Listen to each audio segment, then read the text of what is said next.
Good afternoon, I'm Alan King. Billions of pounds are being wiped off share values in London, New York and the Far East after the collapse of a leading Japanese finance house triggered jitters around the world.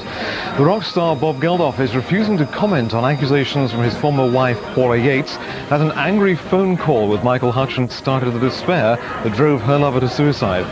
A bus driver accused of abducting 8-year-old Jamie Lavis in Manchester 6 months ago has now appeared in court, charged with his murder.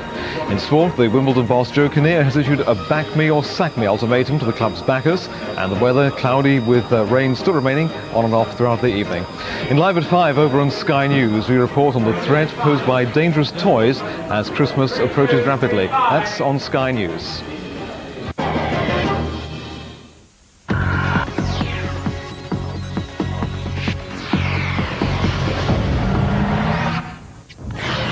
Destination Greenwich in an hour. Hello, I'm Sharon Doughty. The Mirror newspaper is calling on the Home Secretary to intervene after its reporter Dawn Alford was arrested. She'd been investigating allegations of drug dealing by a cabinet minister's son. Northern Ireland's on high alert this morning for the funerals of the loyalist Billy Wright and former IRA man Seamus Dillon. And a garden of remembrance for Diana, Princess of Wales, may be created at Kensington Palace. It's likely to be sited in front of the palace, where thousands of flowers were laid after her death. Sports news, and Tottenham and England striker Les Ferdinand has attacked the Spurs coach Christian Gross. He's accused Gross of making an injury worse by forcing him to train on Christmas Day. Today's weather: rain spreading in from the west, eastern Britain staying dry for much of the day.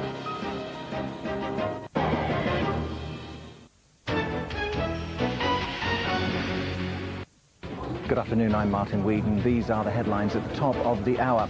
Bad schools that don't make the grade in 2 years will either face a fresh start or be closed down. That's the threat coming from the government today. 3 midwives at Kingston Hospital in Surrey have been found guilty of professional misconduct.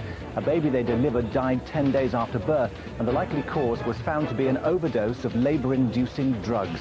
And the footballer Vinnie Jones has been found guilty of assault causing actual bodily harm and criminal damage. This follows an attack on a neighbour last year. In sport, former England coach Terry Venables has said that Gaza should be going to the World Cup. The evening weather wet almost everywhere except in Scotland.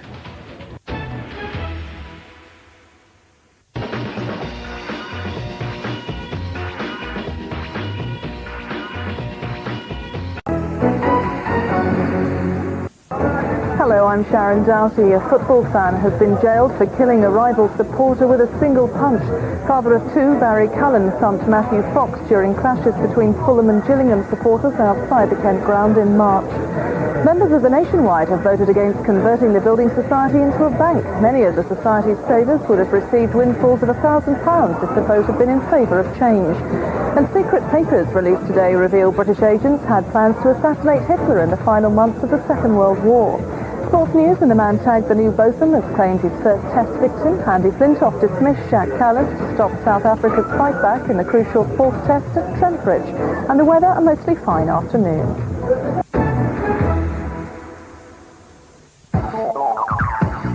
Valentine's Day has a strange effect at 6:30 in Married with Children, probably because it's July. First, Voyager.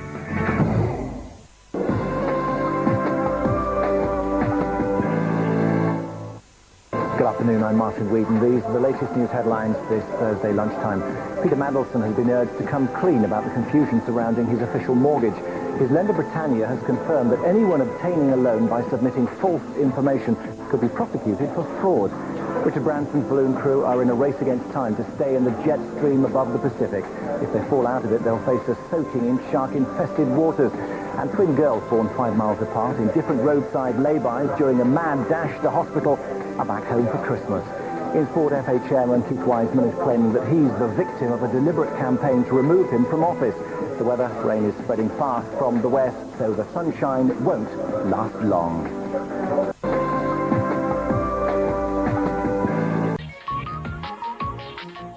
Good afternoon, I'm Martin Whedon. Whedon with the news headlines at 1. Could take weeks to identify the 18 people who drowned in a Swiss lake near Interlaken.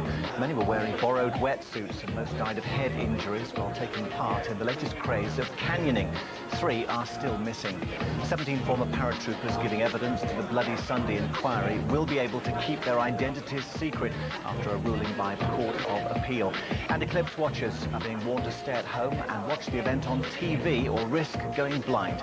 Experts fear that thousands will suffer permanent damage if they look directly at the sun.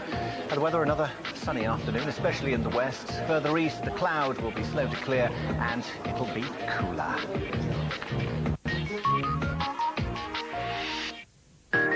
Coming up at 3, teens with a passion for gothic fashion fight back at their cruel critics, thanks to Jenny. Then we hit the courtroom as Britain's worst domestic offenders go on trial in a rowdy new guilty. Loads to chat about.